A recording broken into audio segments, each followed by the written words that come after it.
তিনটি ছোট শূকর।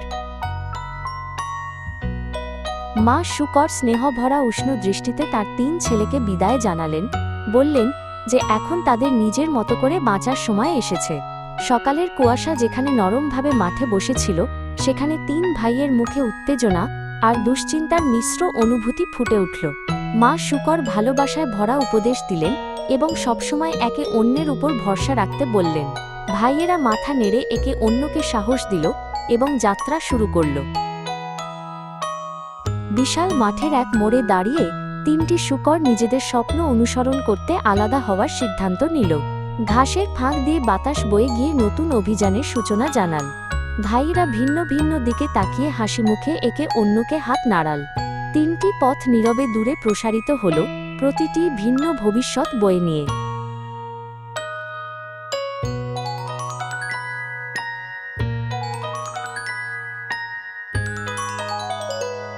প্রথম শূকর রাস্তার পাশে নরম খড়ের একটি বড় স্তূপ খুঁজে পেল। সে আনন্দিত হল, ভাবল খুব সহজ আর দ্রুত একটি ঘর বানানো যাবে। তার বিশ্বাস ছিল মুহূর্তের আরাম শক্তির চেয়ে বেশি গুরুত্বপূর্ণ। তাই সে তাড়াহুড়ো করে খড় দিয়ে ঘর বানানোর সিদ্ধান্ত নিল।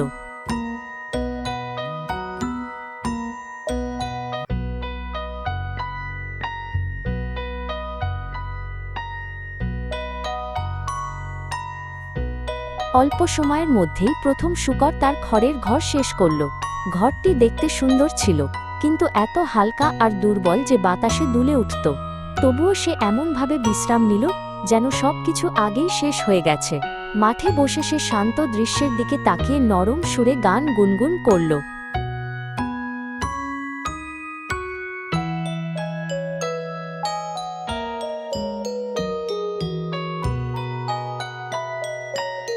দ্বিতীয় শূকর রাস্তার ধারে শক্তপোক্ত দেখানো কাঠের স্তূপ খুঁজে পেল। সে মাথা নেড়ে ভাবল, এটি খড়ের চেয়ে অনেক বেশি নিরাপদ। সে একটি কুঠার তুলে নিয়ে কাঠ কাটা আর গড়ার কাজ শুরু করল। কাজটি কঠিন ছিল, কিন্তু নিজের ঘর বানানোর ভাবনায় তার হৃদয় উষ্ণ হয়ে উঠল।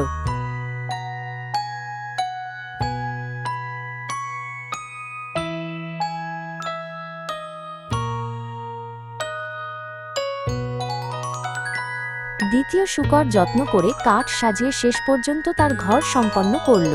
ঘরটি খড়ের ঘরের চেয়ে অনেক শক্ত দেখাল, যদিও কিছু ফাঁক রয়ে গিয়েছিল। তবুও নিজের পরিশ্রমে বানানো ঘর দেখে সে গর্ব অনুভব করল। সে দরজা লাগিয়ে ভেতরে চারপাশ দেখল এবং সন্তুষ্ট হাসি হাসল।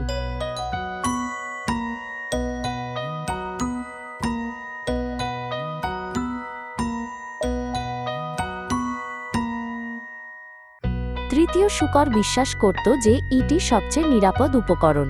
সে ধীরে ধীরে কাগজে রেখা টেনে ঘরের গঠন পরিকল্পনা করল। সময় অনেক লাগবে, কিন্তু তার বিশ্বাস ছিল এই ঘর বহু বছর তাকে রক্ষা করবে। তৃতীয় শূকর হালকা বাতাস বয়ে যাওয়া একটি পাহাড়ি জায়গা বেছে নিল।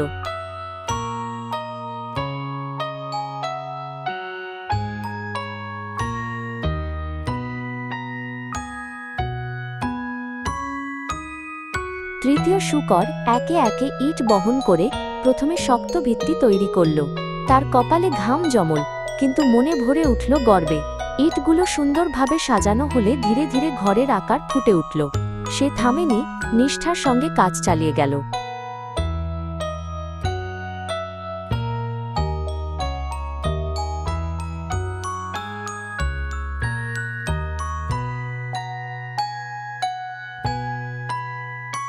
অবশেষে পাহাড়ের ওপর শক্ত ইটের ঘরটি মাথা তুলে দাঁড়াল। লাল ইট সবুজ মাঠের সঙ্গে সুন্দরভাবে মিশে গেল। তৃতীয় শূকর অনুভব করল তার দীর্ঘ পরিশ্রম বৃথা যায়নি। ঘরের সামনে দাঁড়িয়ে সে গভীর সন্তুষ্টির হাসি হাসল।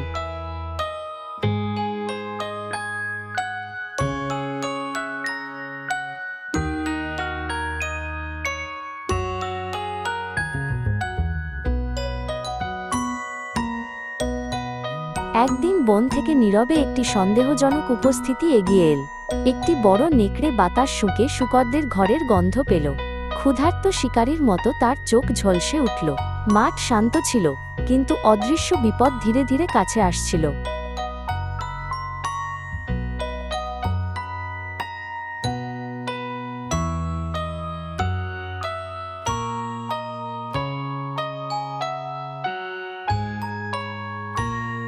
নেকড়ে খড়ের ঘরের সামনে দাঁড়িয়ে গভীর শ্বাস নিল। একটি শক্তিশালী ফুঁয়ে ঘরটি আকাশে ছড়িয়ে পড়ল। প্রথম শূকর আতঙ্কে চিৎকার করে দ্বিতীয় শূকরের ঘরের দিকে দৌড়াল। দ্বিতীয় শূকর বিস্মিত মুখে দরজা খুলে ভাইকে ভেতরে টেনে নিল।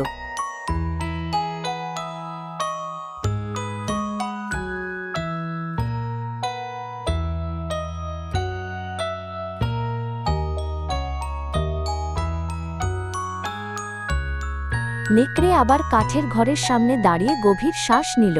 প্রচণ্ড বাতাসে ঘরটি কেঁপে উঠে শেষ পর্যন্ত ভেঙে পড়ল। প্রথম ও দ্বিতীয় শূকর ভয়ে পাহাড়ের ইটের ঘরের দিকে ছুটে গেল। তাদের দেখে তৃতীয় শূকর দ্রুত দরজা খুলে দিল।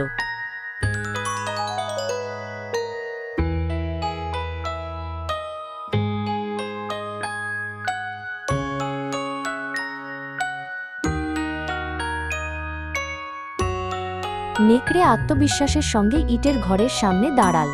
সে সব শক্তি দিয়ে ফুঁ দিল, কিন্তু ঘরটি একটুও নড়ল না।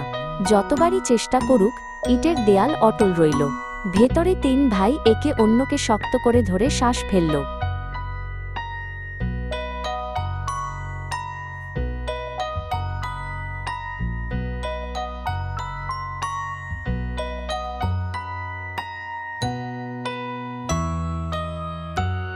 শক্তি কাজে না আসায় নেকড়ে ধীরে ধীরে চারপাশ দেখল। তখন সে চিমনি দেখতে পেয়ে কুটিল হাসি হাসল। আমি ওখান দিয়ে ঢুকতে পারি, নেকড়ে নিজেকে বলল। শূকররা মনোযোগ দিয়ে শুনল। তাদের মনে অস্বস্তিকর ভয় জাগল।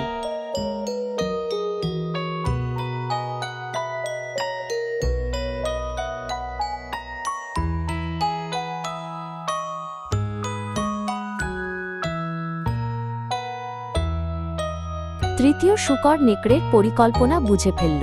ভাইদের সঙ্গে মিলে সে বড় একটি পাত্রে পানি ভরে আগুন জ্বালাল।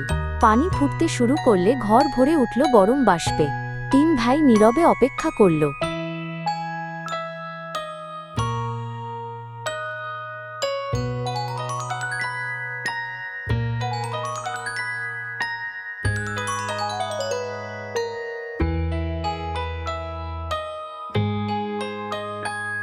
নেকড়ে চিমনি দিয়ে নামতে গিয়ে গরম বাষ্পে চমকে উঠল। সে চিৎকার করে বাইরে লাফ দিল। ভীত নেকড়ে বনের দিকে ছুটে পালাল, যেন আর কখনো ফিরে আসবে না। আবারও মাঠে শান্তি ফিরে এল।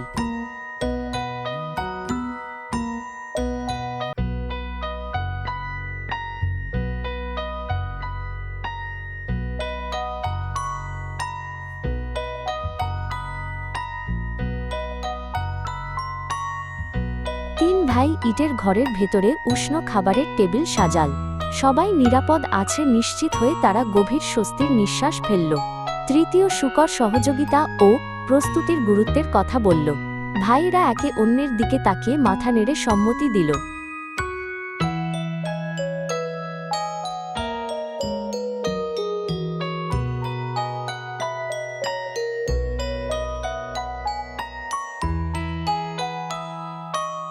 ভাই ইটের ঘরে একসঙ্গে থাকার প্রতিশ্রুতি দিল। যে কোনো কঠিন পরিস্থিতিতে একে অন্যকে সাহায্য করার শপথ নিল। উজ্জ্বল সকালের আলো বিস্তৃত মাঠ জুড়ে ছড়িয়ে পড়ল। আর এভাবেই তিনটি ছোট শূকরের বুদ্ধিমান জীবনের শুরু হলো।